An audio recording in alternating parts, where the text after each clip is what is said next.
नमस्कार, मैं doctor Nisha Jain, assistant professor of Hindi कयास। आज के इस पॉडकास्ट में आप सभी का हार्दिक अभिनंदन करती हूँ। आज हम बात करेंगे उस वर्ग की जो समाज का, जो देश का भविष्य है, यानी युवा वर्ग।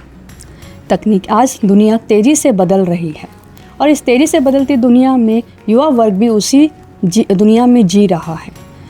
तकनीकी, सोशल मीडिया, प्रतिस्पर्धा और करियर के बढ़ते दबाव से वो अनेक समस्याओं से जूझ रहा है, जैसे तनाव, आत्मविश्वास की कमी, अकेलापन, गलत संगति, नशे की ओर बढ़ना या जीवन मूल्यों का ह्रास। ऐसे में सवाल ये उठता है कि क्या इन सभी के लिए एक युवा वर्ग जिम्मेदार है या समाज, शिक्षक और अभिभावक भी इसमें अहम भूमिका निभाते हैं। आज हम सब इन्हीं समस्याओं पर चर्चा करेंगे। आज का युवा वर्ग और उनकी समस्याएं, एक अभिभावक का किस तरह से बच्चों को सबल बनाना और एक अध्यापक की उसमें क्या भूमिका रहती है। यह चर्चा केवल समस्याओं पर ही नहीं, उसके समाधान की ओर भी अग्रसर होगी, ताकि हम सब मिलकर ये जान सकें कि किस तरह से हम एक युवा वर्ग की मदद कर उसे एक सही दिशा की ओर अग्रसर कर सकते हैं। इन सभी विषयों पर चर्चा करने के लिए आज हमारे बीच में उपस्थित है miss Veena Anand, assistant professor, department of commerce, कयास। मैम, आपका इस पॉडकास्ट में हार्दिक अभिनंदन है। मैं आपको बताना चाहूँगी, ये एक सफल शिक्षिका तो है ही, साथ में एक अच्छी माँ भी है। ये बेहतर तरीके से जानती है कि आज के युवाओं की क्या समस्या है और उन्हें कैसे सुलझाया जा सकता है। बहुत बहुत धन्यवाद निशा जी।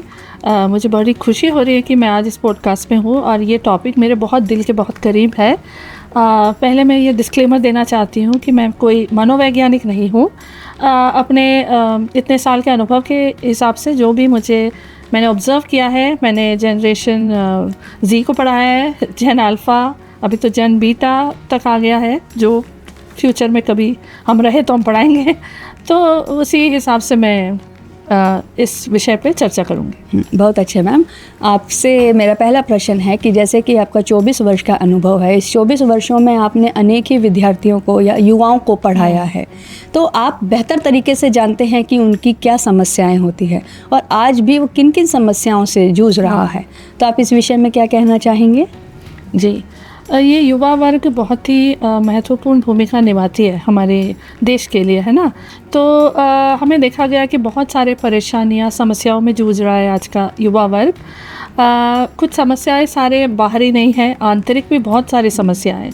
ये आंतरिक समस्याएं हैं जो दिखती नहीं है, जिसका हमें समझना as a parent, as a teacher, वो समझना बहुत ज़रूरी है। सबसे पहली समस्या हम बोल सकते हैं मानसिक तनाव, है ना। हम देख रहे हैं मानसिक तनाव, बहुत डिप्रेशन, मेंटल प्रेशर, ये बहुत कॉमन टर्म्स है, कीवर्ड्स है आज के ज़माने में। तो मानसिक तनाव होता है, परीक्षा का डर होता है, करियर की चिंता, फ्यूचर अनसर्टिनिटी, इसके साथ है family pressure, peer pressure, family expectation, body shaming, ये बहुत मेंटल प्रेशर ऐड करता है। दूसरी समस्या हम कह सकते हैं जैसे सोशल मीडिया का अत्यधिक इन्फ्लुएंस, है ना। फिर गलत संगति और नशे की ओर झुकाव। अब कहते हैं ना, a man is known by the company he keeps. तो बहुत ज़रूरी है कि आज का युवक अच्छे परिस्थितियों में रहे, अच्छे दोस्त बनाए। फिर हम समस्या बोल सकते हैं लक्ष्यहीनता। उन्हें समझ में नहीं आता करना क्या है। करियर जानते हैं बहुत इम्पॉर्टेंट है, उन्हें बनाना है, लेकिन करना क्या है, जिसकी वजह से वो एक भ्रम में, एक इल्यूशन में रहते हैं। उन्हें समझ में नहीं आता क्या करना है। फिर हम देखते हैं हम जैसे स्टूडेंट थे और आज का स्टूडेंट जैसा है, विद्यार्थी जैसा है, स्कूल ले लीजिए, कॉलेज ले लीजिए, महाविद्यालय, विश्वविद्यालय, कुछ भी ले लीजिए, जीवन मूल्यों का इम्पोर्टेंस जैसे कम होता जा रहा है। हम जिस तरह से क्वाइट थे, डरते थे टीचर्स से, आज का युवा ऐसा है नहीं। जो एक तरह से अच्छी बात है, उन्हें कॉन्फिडेंस तो मिलता है, बट दूसरी तरफ वो जो रेस्पेक्ट होता है वो थोड़ा थोड़ा कभी कभी कम होता जाता है ना। तो जीवन मूल्यों जैसे जैसे आजकल के बच्चे रिगार्ड्स करने में बड़े पीछे हैं, बिल्कुल सही, सामने से निकल जाते हैं लेकिन देखते तक नहीं है। तो ये है मतलब ये सारी परेशानियां, सारे प्रॉब्लम्स भुगत होते। तो ये बात तो मैम घर में भी देखने को मिलती है। देखिए हम था, कोई हमारे अतिथि आते थे, गेस्ट आते थे, तो हम सबसे पहले नमस्ते करते थे। आजकल हमारे बच्चे जो है वो सीधा कमरे में जाकर बैठ जाते हैं और बस वो भी मोबाइल लेकर। जी जी जी, तो यही समस्या है। तो क्या इसमें ये भी हम बोल सकते हैं कि अभिभावकों का कई बार दबाव भी रहता है? हाँ, हो सकता है। जैसे मैंने बोला, राइट, फैमिली एक्सपेक्टेशन और प्रेशर बहुत ज़्यादा होता है ना। फलाने का बेटा बेटी ने ये किया, तुम क्या कर रहे हो, तुम वक्त क्यों ज़ाया कर रहे हो, तुम मोबाइल में बैठे रहते हो। फिर खुद में भी एक पीयर प्रेशर भी होता है। अभिभावक ले लीजिए, अपना खुद का सेल्फ क्रिएटेड प्रेशर भी होता है। प्रेशर तो है।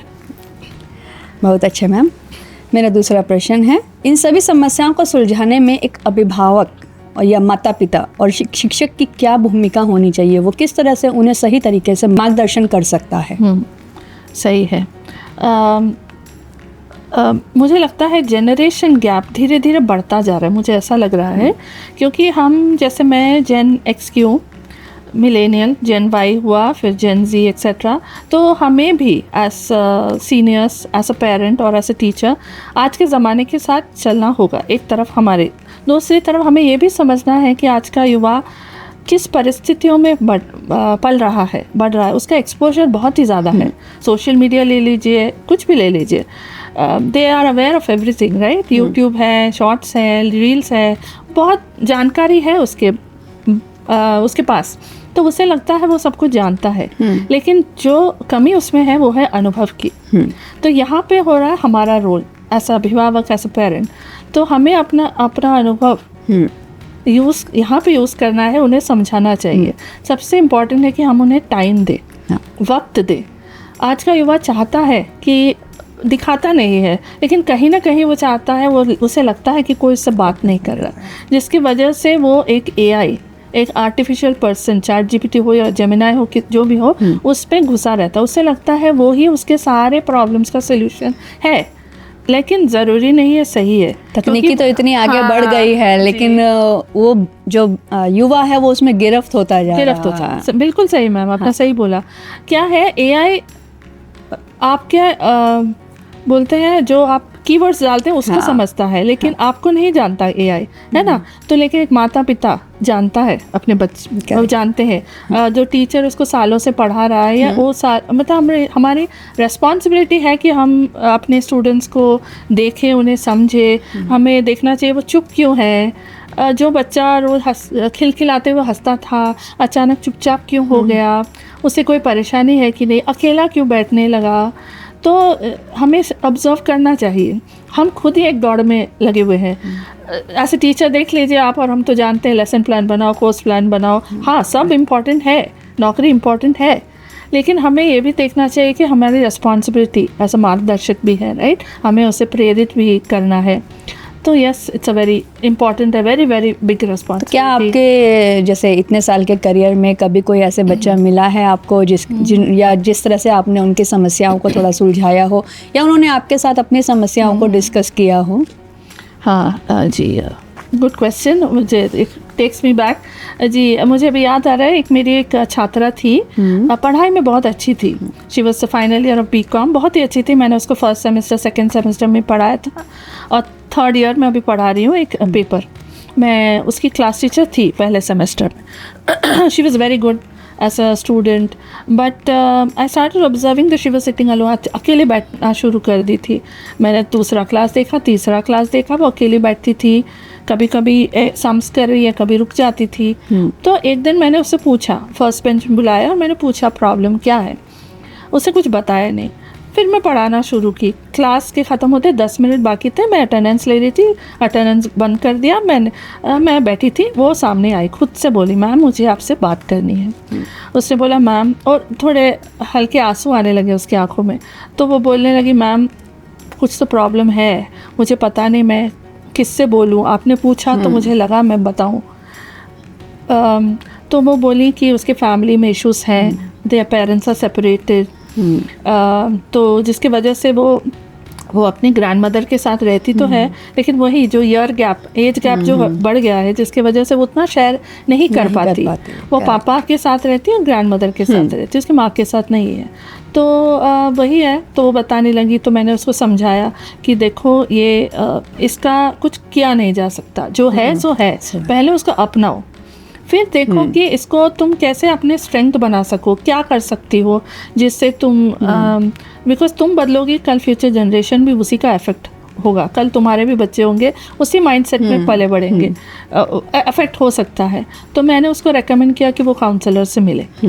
काउंसलिंग या डिप्रेस्ड होके काउंसलिंग में जाना कोई गलत बात नहीं है, it's not a taboo. Okay, first of all I like to tell the you it's not a taboo. बहुत ज़रूरी है, हमें जब पता नहीं हम क्या करें, काउंसलर पे जाने के बच्चे ये सोचते हैं कि क्या हम पागल है या हम क्या है जो हमें वहाँ पे भेजा जा रहा है, लेकिन वो ये नहीं समझ, जो समस्या है उसका समाधान वहाँ पर किया जाएगा, बिल्कुल किया जा सकता है। तो काउंसलर के पास जाने को मैंने सलाह दी, क्योंकि मुझे तब लगा, उस 3-4 दिन के बाद वो फिर आई और बोली मैम मैं गई थी काउंसलर के पास, मैंने पूरा अपना कलेजा निकाल दिया और मैंने बहुत कुछ डिस्कस किया, थैंक यू वेरी मच। फिर मैंने देखा, जब भी मैं उससे मिलती थी उससे पूछती थी क्या ma'am now I am feeling much better. तो यही है, कुछ ऐसे 1-2 केसेस हैं तो हमें ऐसा टीचर ऑब्जर्व करना पड़ता है। ये तो बहुत अच्छी बात है मैम कि वो आपके पास आई और अपने मन की बात उसने रखी, तो एक अच्छे शिक्षिका के रूप में आपने उसे अच्छा मार्गदर्शन दिया। आपको पता है आज कंपटीशन कितना बढ़ गया है और युवाओं का करियर की तरफ जो है वो झुकाव बढ़ता जा रहा है, तो क्या युवाओं में इस दबाव का जो है मानसिक प्रभाव देखने को मिलता है? उनकी मानसिकता पर कोई प्रभाव पड़ता है इस दबाव का? हाँ, एक हद तक तो पड़ता है, क्योंकि जैसे मैंने बोला कि एक्सपोजर बहुत ज़्यादा है। वो देखते हैं दूसरों के अचीवमेंट्स, देखते हैं उनकी सफलता देखते हैं, तो उन्हें लगता है कि मैं ये कर सकता हूँ, मैं क्यों नहीं कर सकता, मैं भी कर सकता हूँ। इन तीनों के अलग अलग डिमांड्स है, जिसके वजह से वो अंडर कॉन्फिडेंट भी होता है, ओवर कॉन्फिडेंट भी हो सकता है, इन्फीरियरिटी कॉम्प्लेक्स भी आ सकता है, उसमें सुपीरियरिटी कॉम्प्लेक्स भी आ सकता है। और जब वो अचीव नहीं कर पाता जो उसने सोचा कि मैं भी कर सकता हूँ या सकती हूँ, तो यस, मानसिक तनाव तो होता है। मानसिक तनाव, यस, अगर सबसे इम्पॉर्टेंट ये है युवाओं को ये समझना कि वो मानसिक तनाव में है, जिसके कुछ सिम्टम्स है जो ऐसे काउंसलर मनोवैज्ञानिक बताते हैं। कुछ लोग हैं जो ज़्यादा खाने लगते हैं, कुछ लोग हैं जो बिना वजह चुप हो जाते हैं। ऐसे सिम्टम्स है जो पहले शायद हमने नोटिस नहीं किए होंगे। तो it's is that point we need help, at least speak to someone. तो क्या आपको लगता है कि ऐसे में जैसे अगर बच्चों को, युवाओं को ये बताया जाए कि उनकी क्या एबिलिटी है, उस एबिलिटी के आधार पर वो कहाँ तक जा सकते हैं या किस तरह से हैं, कि अगर मैं उदाहरण दूं तो बच्चा इतना अच्छा नहीं है लेकिन वो सोचेगा कि मैं ये बन जाऊं या वो बन जाऊं, तो हमें उसकी एबिलिटी और उसको आगे बढ़ाने में उसकी मदद करनी चाहिए। हाँ, बिल्कुल करनी तो चाहिए। पहली बात है कि फैमिली खुद एक पीयर प्रेशर में होता है। माँ बाप कभी कभी खुद होते हैं कि जैसे मेरे दोस्त का बेटा डॉक्टर है, इंजीनियर है, लेकिन डॉक्टर इंजीनियर अब सिर्फ एक करियर नहीं रहा, बहुत सारे करियर्स हैं, right. So as a parent also हमें समझना चाहिए, मैं एज अ पेरेंट भी बोलना चाहती हूँ, एज अ पेरेंट भी हमें चलना चाहिए कि मेरा बेटा, मैं एक बेटी की माँ हूँ, मेरा बेटा करना क्या चाहता है। ज़रूरी नहीं कि वो डॉक्टर इंजीनियर बने। आज तो AI का ज़माना है, आर्ट एंड कल्चर, एक्टिंग, लेकिन दिखावा इतना हो गया है और हर पेरेंट्स ये चाहता है कि उनका बच्चा, वैसे तो वो सही है कि ऊंचाइयों को छुए, लेकिन उसके लिए वो भी देखना जरूरी है कि क्या वो बच्चा कर पाएगा, क्या जो कर रहा है वो उसकी पसंद का है या नहीं है। हाँ, ज़रूरी है। हमें दबाव तो डालना नहीं चाहिए, हमें ऑफ कोर्स अच्छा करने के लिए दबाव डालना चाहिए, लेकिन हमें ये भी समझना चाहिए कि बच्चा करना क्या चाहता है। अनुशासन सफलता की कुंजी है। तो युवा वर्गों में अनुशासन और स्वतंत्रता को लेकर आप क्या कहना चाहेंगे? वो इन दोनों के बीच में कैसे बैलेंस को बना सकता है? आप इसके बारे में क्या बोलेंगे? अनुशासन जैसे डिसिप्लिन, स्कूल में क्या होता है, बहुत ज़्यादा अनुशासन होता है, राइट। हम भुगत चुके, हम बड़े हुए, लेकिन उसका इम्पोर्टेंस भी है, जिस वजह से हम जानते हैं रूल्स क्या हैं, क्या करना है, क्या हमारे लिमिट्स है।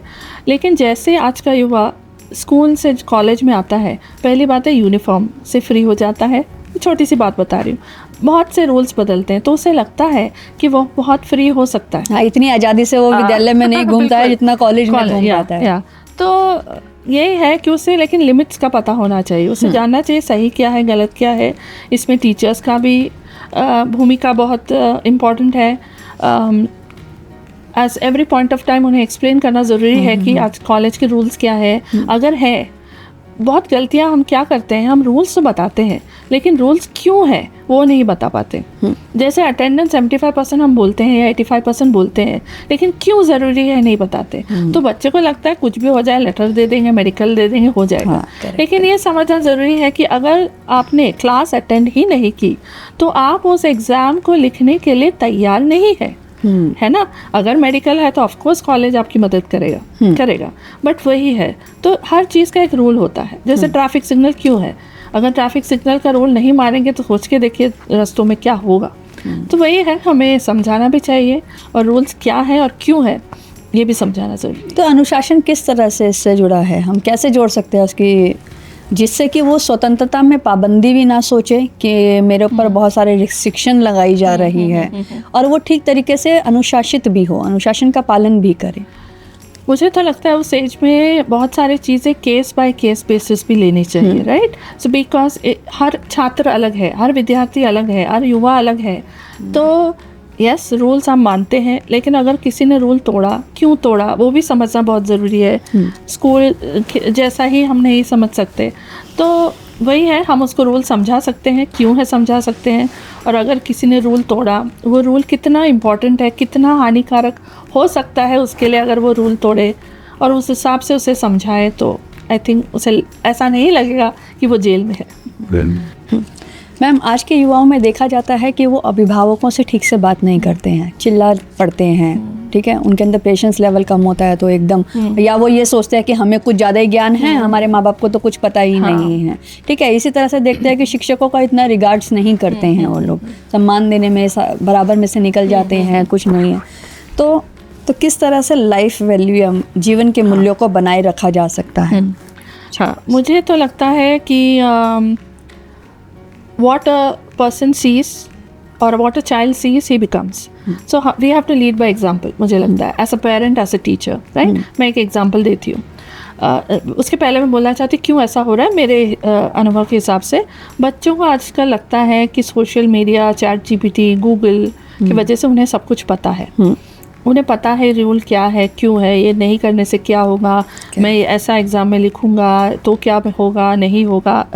तो वह जब अध्यापक से बात करता है तो कभी कभी ना चाहते हुए भी एटीट्यूड निकल आता है उसके टोन में। जैसे एक स्टूडेंट मेरे पास आया था कुछ सवाल पूछने, उसने डायरेक्ट इस टोन पे बोला, मैम लेकिन मैं ये क्यों करूँ, ज़ोर से बोला। मैंने उसे फिर बोला धीमी आवाज़ में, काम लेके, तुम ऐसे देखो और करो। फिर उसने पूछा मैं क्यों करूँ, फिर मैंने अपना एकदम एक्सप्रेशन नहीं बदला और बोला करके देखो। 4 बार ऐसा किया, उसके चेहरे पे मैं देख रही थी, आंखों पे देख रही थी। उसने फिर मेरे चेहरे की ओर देखा, उसको समझ में नहीं आया क्या है, फिर वो खुद ब खुद शांत हो गया। फिर उसने आराम से वो क्वेश्चन मुझसे सवाल किया, तो फिर मैं हंस पड़ी। मैंने बोला अभी क्या हुआ, नहीं मैम मैंने तो शायद कुछ ज़ोर से बोल दिया, नहीं बोलना चाहिए था। मतलब खुद पे खुद उसको रियलाइज हुआ। वही है बात।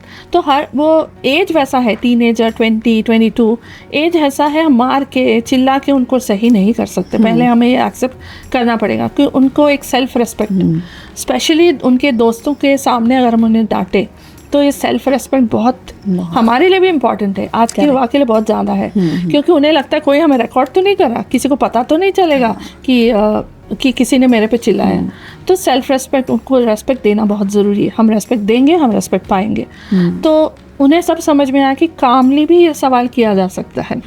तो वही है, हमें अपने उदाहरण देना पड़ता है, उदाहरण से उन्हें सिखाना पड़ता है। We have to lead by example, that's one of the ways ma'am. देखा जाता है कि आज का युवा जो है वो सेल्फिश भी हो रहा है कहीं ना कहीं, तो आपको लगता है कि क्या ये भी एक जीवन मूल्य के उसमें बाधक है?